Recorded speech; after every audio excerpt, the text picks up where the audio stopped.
온라인에서 먼저 자기 구역을 확보하세요. 오프라인으로 창업하기 전에 오프라인 같은 경우도 꽃집의 위치 선정이 굉장히 중요하다고 알고 있습니다. 이 위치 선정을 할 때 가장 중요하게 볼 요소들이 있을까요? 일단 수요 인원이 있어야 되잖아요. 수요 인원이 요새는 코로나만 보셔도 요 사태만 보셔도 매장 안 가고 집에서 주문합니다. 음식 뭐 웬만한 거 다 주문해서 먹습니다. 그것처럼 나가기 점점 싫어할 거예요. 그러면 온라인이 발달을 하겠죠? 그러면 일단 온라인을 먼저 서칭을 하셔야 돼요. 왜가 붙어요. 왜 너는 잘 되지? 왜 너는 유명해졌지? 여러분 Why라는 질문이 없으면 아무것도 하시지 마세요. 제가 강력하게 말씀드리거든요. 왜라는 질문은 있어야 되고요. 왜라는 답을 해줄 수 있어야 돼요. 온라인에서 먼저 자기 구역을 확보하세요. 오프라인으로 창업하기 전에 온라인에서 한번 슬슬 팔아보세요. 그러면 자기 주종목이 있을 거예요. 꽃다발이면 꽃다발, 꽃바구니면 꽃다발, 부케면 부케. 그 주종목들을 한번 보세요. 잘 되는 데는 타깃을 많이 두지 않습니다. 한 가지만 파는 데도 많아요. 부케 사이트예요. 그러면 부케만 이렇게 보면 예쁜 종류들이 많아요. 선택할 수 있는 여건이 많아요. 일단 온라인 쪽으로 먼저 여러분들이 시도를 하시는 게 첫 번째예요. 오프라인은 두 번째예요. 오프라인 한 다음에 온라인 하지 마세요. 온라인 쪽으로 먼저 구축을 해놓으시고 수요 인원이 있어. 단골을 확보할 수 있어. 그 다음에 원래 창업을 하시는 거예요. 오프라인으로. 그게 맞는 거예요. 아무 홍보도 안 되어 있는데 누가 오겠어요. 버스 타고 가다 지나가다 저기 꽃집 있네 정도는 볼 수 있어요. 구매하고 연결이 되지 않습니다. 구매랑 연결이 되려면요 단골이 어느 정도 확보가 됐다. 그때 창업해도 안 늦어요. 오프라인으로. 그래서 그렇게 어느 정도 온라인에서도 활성화가 되 계신 분들은요 오프라인 해서도 괜찮습니다. 통계상으로 괜찮습니다.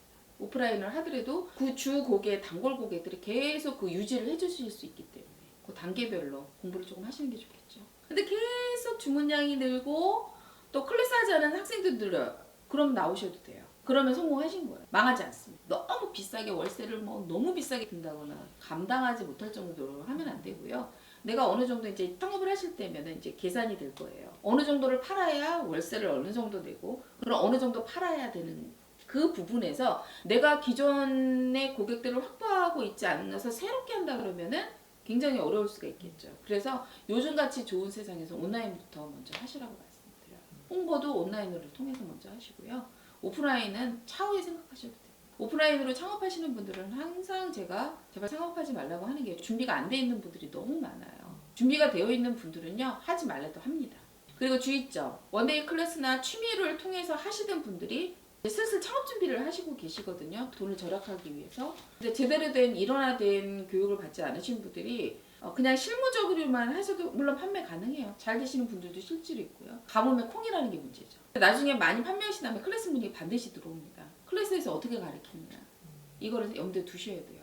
전문 교육이 필요하다라는 거죠.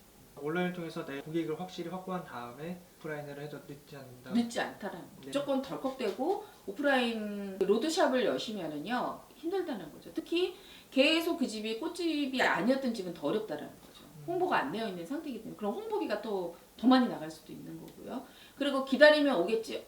아닙니다. 기다리면 안 옵니다. 옛날처럼 길거리를 많이 걷는 분들이 없어졌어요.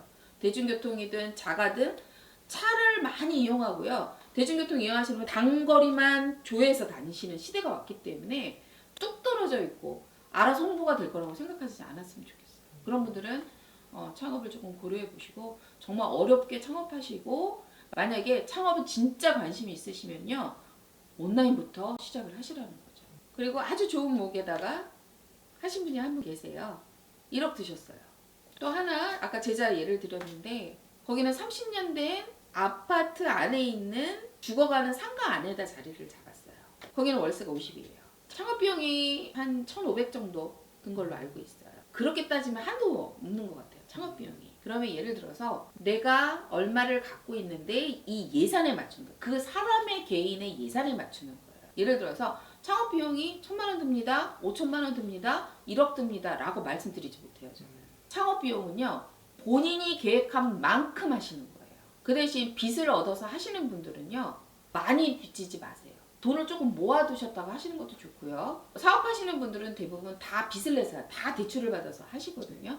자기 자본 5% 10% 갖고 다 90% 이용해서 하시는 분들도 있더라고요. 뭐 그렇게도 할 수 있습니다만 만약에 노후에 정년퇴직 하신 분들이나 또 내가 막 열심히 벌어서 하신 분이나 적은 자본을 갖고 하시는 분들은요, 거기에 맞게 준비를 하셨으면 좋겠어요. 그러면 일단 평수가 작아지겠죠.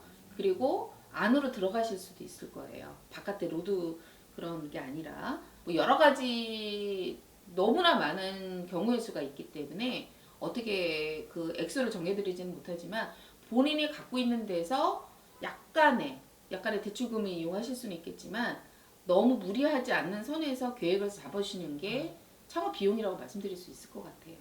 내가 예를 들어서 저 집을 내가 인수를 받고 싶어요. 근데 저 집에 한 달 월세가 200이야. 그리고 평수는 작아. 목은 좋아. 그런데 권리금을 달라 그래. 그러면 권리금, 창업비용 이제 이런 것들이 해서 내가 어느 정도 할 수 있는지를 거기에 맞춰서 비용을 계산을 하셔야지 장소에 따라서 너무 틀리고 그렇죠. 사람이 가진 거에 따라서 틀리고 하기 때문에 그 부분에 대해서는 명확하게 얼마 듭니다라고 말씀드리기가 너무 어려운 것 같아요. 네, 오늘도 이렇게 또 좋은 정보를 또 말씀해 주셔서 또 감사드립니다, 대표님. 너무 감사합니다. 그리고 이 정보들을 통해서 많은 분들이 도움을 얻으셨으면 좋겠고요. 오늘 여러 가지 말씀을 드린 것 중에 강조하고 싶은 건 플로리스트라는 명확한 그 직업, 전문 직업인에 대해서 아셨으면 좋겠고, 그리고 두 번째는 제대로 된 교육을 받으셨으면 좋겠고, 세 번째는 정말 창업 신중하게 생각하셨으면 좋겠다라는 세 가지 정도는 명확하게 전달받으셨으면 좋겠습니다. 네, 감사합니다. 네, 감사합니다.